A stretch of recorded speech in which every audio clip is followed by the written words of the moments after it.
Hello guys, welcome dear friends, this Upendra Chaudhary.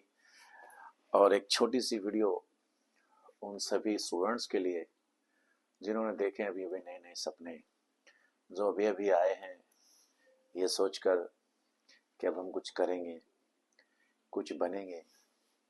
लेकिन मेरे इस छोटे से जीवन के एक तजुर्बा ये कहता है कि सिर्फ सपने देखने से पूरे नहीं होंगे, उनके लिए कुछ स्टेप होते हैं जो लेने पड़ते हैं।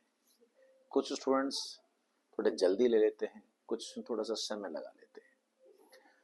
जितने भी स्टूडेंट्स अभी किसी भी कॉम्पिटिशन्स की तैयारी में हैं, बोर्ड की एग्ज़ाम हो, ग्रेजुएशन के एग्ज़ाम हो, या किसी कंपटीशन को क्रैक करने के लिए एग्ज़ाम की प्रिपरेशन में कोई स्टूडेंट है, उनको सबसे इम्पोर्टेंट ध्यान अगर किसी चीज़ का रखना है तो वो एक चीज़ का है, और वो ये है कि समय खराब नहीं करना है।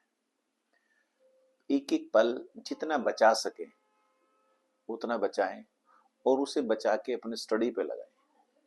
मेरा मतलब ये है कि अभी उनके पास सिर्फ एक ही काम है और वह है पढ़ाई, क्योंकि पढ़ाई से आसान कुछ भी नहीं है और पढ़ाई से जरूरी भी कुछ नहीं है। जीवन में जीने के लिए कीमत देनी पड़ती है, वो चाहे आज दे दो तो जीवन में हमेशा शुक्र होगा, और अगर आज कीमत नहीं देंगे तो जीवन भर कीमत अदा करेंगे। ये डिपेंड स्टूडेंट की मेंटालिटी पे करता है, उसके गाइडेंस पर करता है, किसी स्टूडेंट को कैसे गाइड किया गया है, कैसे समझाया गया है, ये उस पर डिपेंड करता है। बहुत से स्टूडेंट ऐसे भी आते हैं, मैं पिछले 18 सालों से इंग्लिश लैंग्वेज क्लासेस पढ़ाता हूँ और मोटिवेशनल स्पीकर्स भी हूँ। बहुत से स्टूडेंट हमारे पास ऐसे भी आते हैं जिनको हम मात्र विद इन 1 वीक और 2 वीक्स में बहुत अच्छे ट्रैक पर लेके आ जाते हैं और वो चल भी पड़ते हैं। बहुत अच्छे स्पीकर्स भी यहाँ पर निकल के गए हैं, बहुत अच्छे अच्छे स्पीकर्स बन के चले गए। लेकिन बहुत से स्टूडेंट ऐसे भी आए जिनका बैकग्राउंड थोड़ा अलग था, लेकिन उसके बावजूद भी उन्होंने मेहनत की और बहुत कुछ सीखा।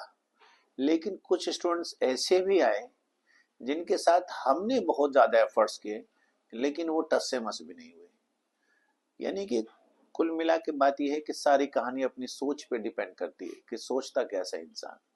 बहुत से स्टूडेंट ऐसे आते हैं जो हमें आके बताते हैं कि सर मैंने अभी रिसेंटली जैसे ज्वाइन किया, तो कुछ मेरे नेबर्स, मेरे फ्रेंड्स, कुछ मेरे रिलेटिव्स मुझे टॉन्ट करते हैं, कमेंट करते हैं, टीज करते हैं कि आप इंग्लिश सीख रहे हो, इंग्लिश से किसका एडवांटेज होता है, किसका भला होगा, इंग्लिश से कहाँ आपको जॉब मिल जाएगी।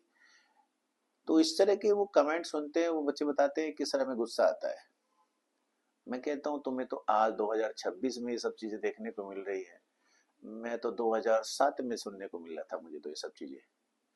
यानी कि अब सोचो उस 2007 में तो गांव के कितने परसेंट बच्चे इंग्लिश सीखने के लिए जाया करते होंगे, और आज तो हर तीसरा बच्चा इंग्लिश सीखने के लिए जाता है।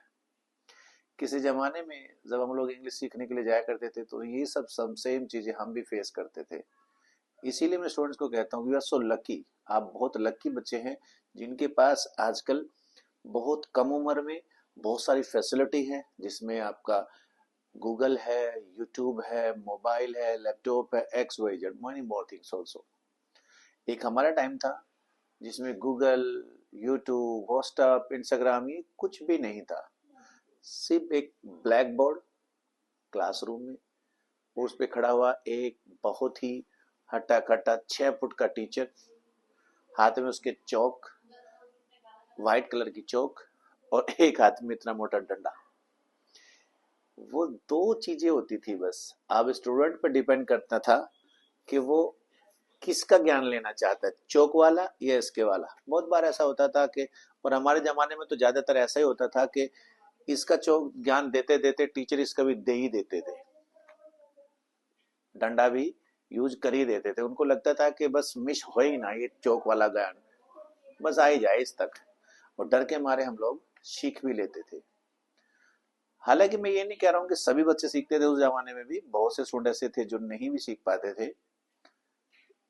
और रीजन उसके पीछे ये था कि एक्स्ट्रा एफर्ट्स का बहुत ज्यादा फैसिलिटी नहीं थी उस टाइम पर, जैसे आजकल है। छोटे छोटे बच्चे कोचिंग जाते हैं, इंस्टीट्यूशन जाते हैं, छोटी सी एज में ही बड़े एम्स की तैयारी करना स्टार्ट कर देते हैं।